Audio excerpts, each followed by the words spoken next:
Coming up, latest polling from YouGov shows only 18% of Brits think Brexit is going well. And stunningly, only 6% of Leave voters and 6% of Tory voters think it's going very well. Bearing in mind the fingers in the ears la la la delusion and stubbornness of many Leave voters, I was actually surprised that reality is biting, and surprised also at how low these figures are. But in this video, I'm going to explain why these approval ratings are set to go even lower. Stay tuned. If you enjoy the Truth to Power channel, then be sure to like this video, subscribe, and hit the bell for notifications of new videos twice weekly. My name's Trudy Lite, world famous international celebrity life coach to the stars. And if you like a bit of political satire with your entertainment, then be sure to visit my YouTube channel on the link below. And remember, keep it light. With even the Brexiteer Daily Express warning that Brexit red tape is set to disrupt Christmas, we can expect the numbers of people thinking Brexit is going well to further decline even before the end of this year. And as things stand right now, Brexit is not even half done, with the government continually delaying the implementation of full border checks on goods coming into the UK from the EU, originally planned for last January. The latest plan is to have a staggered implementation from 1st of January 2022. Why staggered? The government say because of COVID and global supply chain disruption, to which I say, bullshit. It's because the government knows that the Brexit-related supply chain disruption next year will be far worse than anything we've so far seen, and they want to spread the impact as much as possible to fool that gullible 18% who at this stage still feel that Brexit is going well. I imagine that quite a few of those 18% already think that Brexit is already done and have no idea that the real post-Brexit disruption of imports to the UK has not even started yet. The British government are bound by international law to impose these controls on imports and are currently breaking international law in a limited and specific way while implementation is delayed. They have little choice but to implement them next year.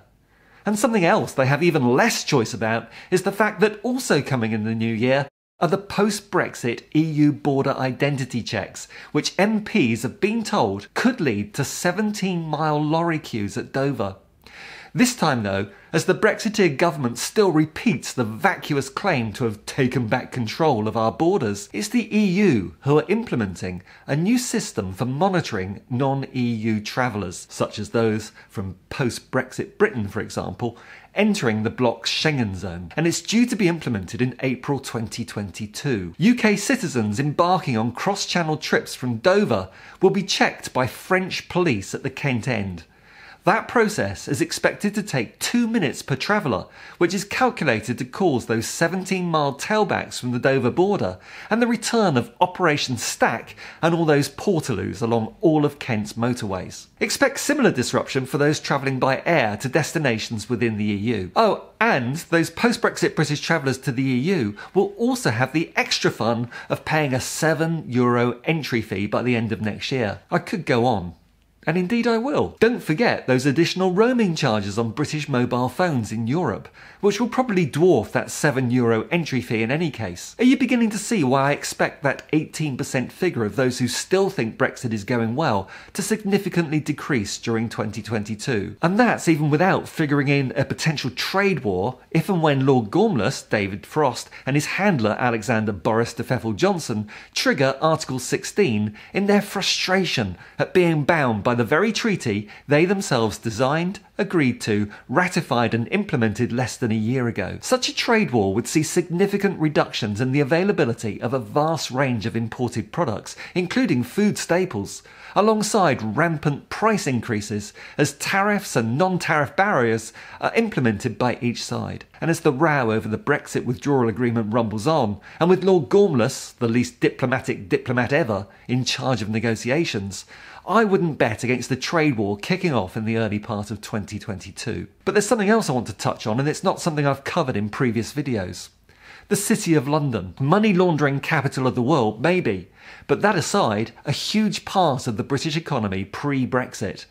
Theresa May tried to include the City of London in her Brexit deal, but the Johnson deal entirely ignored it. Despite that, when 1st of January 2021 came and went, there wasn't a massive exodus of jobs and institutions from London to the continent. I mean, sure, 7,500 jobs were lost on Conservative estimates, and 440 financial institutions moved at least part of their business away from London to centres within the Eurozone. In terms of assets, 10% of the UK banking system was also shifted from London to the EU. One example of the impact of this shift was in Amsterdam becoming the largest share trading centre in Europe, pushing London out of top spot. But that said, it has hardly been Armageddon for the city thus far. You might wonder why things weren't a lot worse, as the entire City of London was not even given consideration in the Brexit withdrawal agreement. But remember this: asset managers, bankers, insurers, they tend to be cautious and risk-averse. The moves we've seen so far are not the endgame. We're mere months into Brexit, and these cautious entities like to have all eventualities covered. The shifts in people and assets we've seen so far are just to ensure they can continue to operate however the Brexit deal panned out. I think there'll be further and significant shifts away from London and into the EU during 2022 for several reasons. First, we're still in the middle of a global pandemic, and larger adjustments have been delayed while the financial sector works out the huge impact of COVID.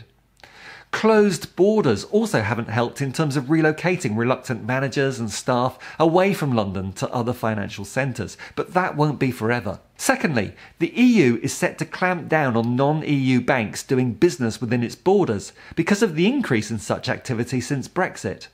Cross-border arrangements between the UK and EU nations have been permitted by the EU up to now, but such permissions may well be ended before the end of 2022, and already EU regulators are beginning to apply pressure to banks based in London to move more of their people to centres within the EU in order for these banks to retain bespoke arrangements for trading with the EU. EU restrictions on what advisors from the UK are allowed to do when visiting clients within the EU have not yet been enforced, but will be soon. Again, these events may not spell a complete blowout for the City of London, but it's beginning to feel like a slow puncture to a very important sector of the British economy. But it's not only the EU applying pressure that will cause this gradual deflation of the City of London.